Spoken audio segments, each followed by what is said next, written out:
कांग्रेस ने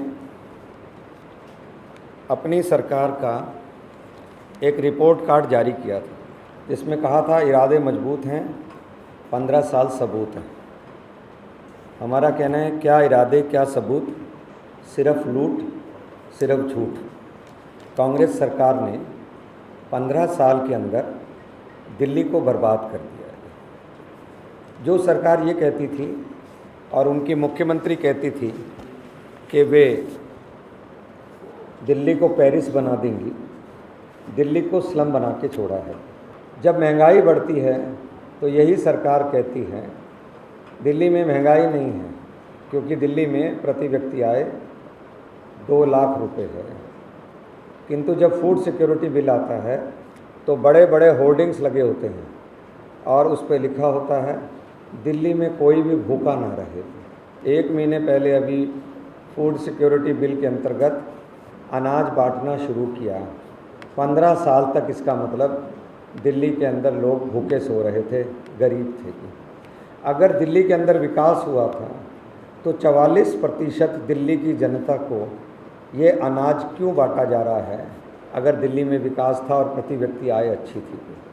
सरकार जिस तरीके से इस अनाज को बांटेगी, उसी पीडीएस सिस्टम से, जिस पीडीएस सिस्टम को वधवा कमेटी ने और ट्रांसपेरेंट इंडिया लिमिटेड ने देश का सबसे भ्रष्ट सिस्टम नंबर 2 के ऊपर बताया पीडीएस सिस्टम को, तो आप समझ लीजिए आम जनता का पैसा भ्रष्टाचार की भेंट चढ़ जाएगा। दूसरा, यमुना का मुख्यमंत्री ने जिक्र तक नहीं किया। उस यमुना का जिसके अंदर 6500 करोड़ रुपया पानी की तरह बहा दिया गया और यमुना की मैली है।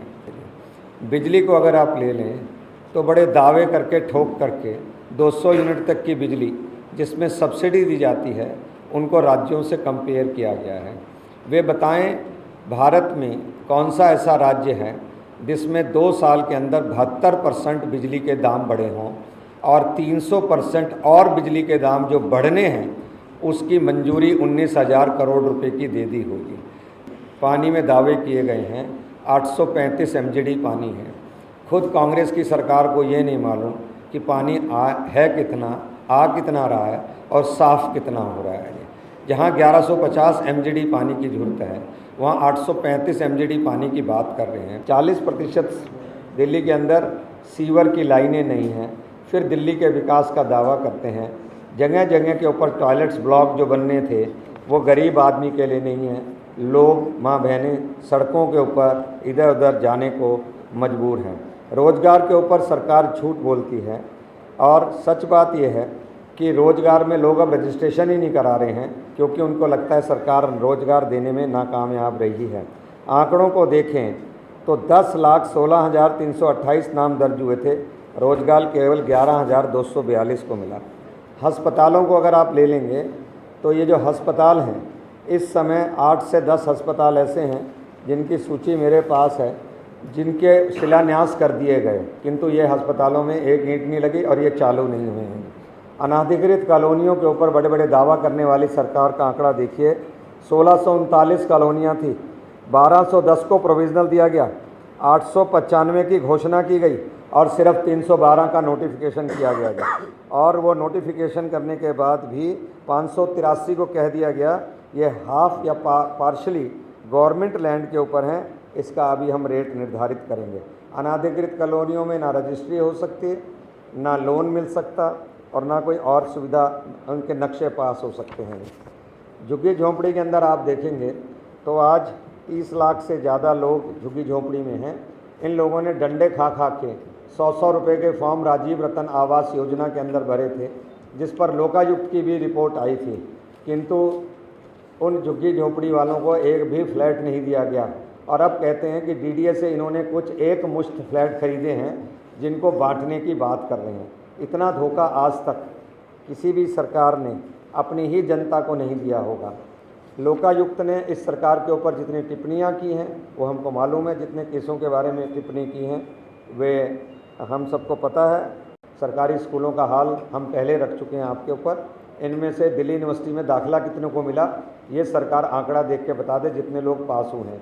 आवास की समस्या इतनी बड़ी है कि सरकार को लाखों लोगों को इंतज़ार है कि सरकार आवास देगी। परिवहन के अंदर देखेंगे तो 11,000 बसों की आवश्यकता थी, आज सिर्फ 5,438 बसें चल रही हैं सिर्फ, उनमें से भी 30% से ज़्यादा वर्कशॉप में खड़ी रहती हैं। 16 लाख लोगों को राशन कार्ड मिलने थे, नहीं मिले, उन पे मोहरें नहीं लगाई गई।